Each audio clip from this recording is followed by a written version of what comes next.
एक 45 साल का बेटा अपने बूढ़े पिता के साथ शाम को घूमने निकला। बेटे ने सोचा अब घर से बाहर ही आए हैं तो क्यों ना किसी एक अच्छे रेस्टोरेंट में पिताजी को खाना खिला दूं। दोनों बाप और बेटा एक बड़े से अच्छे रेस्टोरेंट में जाते हैं। पिता इतना बूढ़ा है कि बेटा उन्हें हाथ पकड़कर रेस्टोरेंट के अंदर लेकर जाता है। बाप ये देखकर बहुत खुश होता है कि बेटा उसे उसके सबसे पसंदीदा रेस्टोरेंट में लेकर आया है। किसी वक्त बाप इसी रेस्टोरेंट में अपनी पत्नी और बच्चों के साथ खाना खाने आता था। बाप खुशी में अपने बेटे को बताता है कि ये वही रेस्टोरेंट है जहां मैं तुम्हें और तुम्हारी माँ को लेकर आता था।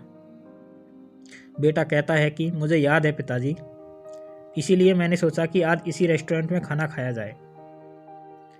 बेटा अपने पिता की सबसे पसंदीदा डिश यानी कि शाही पनीर ऑर्डर करता है। दोनों खाना शुरू करते हैं। क्योंकि पिता बहुत बूढ़ा और कमज़ोर है, कुछ खाना उसकी कमीज और पैंट पर गिर जाते हैं। यह देखकर रेस्टोरेंट में बैठे सभी लोग उस बूढ़े पिता को घूरने लगते हैं।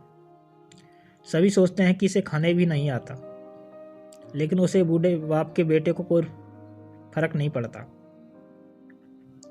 बेटा बड़े आराम से अपना खाना खाता है और अपने पिता के खाने तक का इंतज़ार करता है।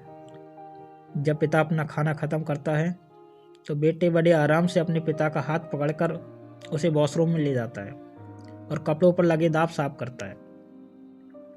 दाग साफ करने के बाद बेटा पिता के बालों में कंघी फेरता है और उनकी आंखों पर उनके चश्मा लगाता है। जब दोनों वॉशरूम से बाहर आते हैं तो रेस्टोरेंट में बैठे सभी लोग उन्हें घूरते हैं कि कैसे उस लड़के के पिता ने अपने बेटे का रेस्टोरेंट में मजाक बना दिया। बेटा बिना किसी परवाह किए बिना बिल देने जाता है।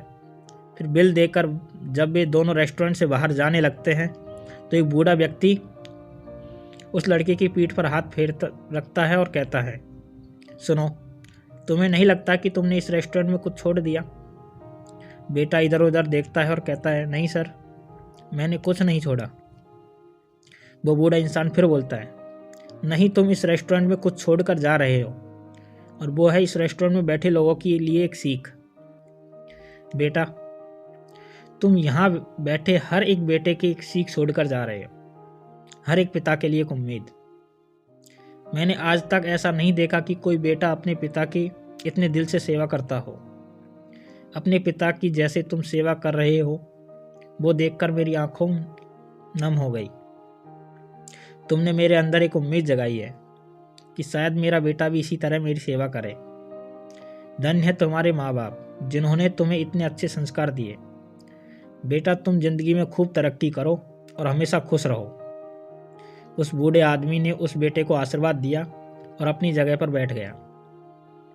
यह सब देखकर उस बेटे के पिता का सीना गर्व से 5 इंच और चौड़ा हो गया। दोस्तों, इस भाग दौड़ में भरी जिंदगी में हम लोग इतने व्यस्त हो गए हैं कि अपनों के लिए वक्त ही नहीं निकाल पाते। लेकिन इस कहानी का मूल उद्देश्य यही है कि कभी कभी अपने माँ बाप या रिश्तेदार के लिए वक्त ज़रूर निकालें। उनकी दुआएं आपको ज़िंदगी में आगे बढ़ने का काम ज़रूर करेगी और उन्हें जो खुशी मिलेगी उसका आप अनुमान भी नहीं लगा सकते। धन्यवाद।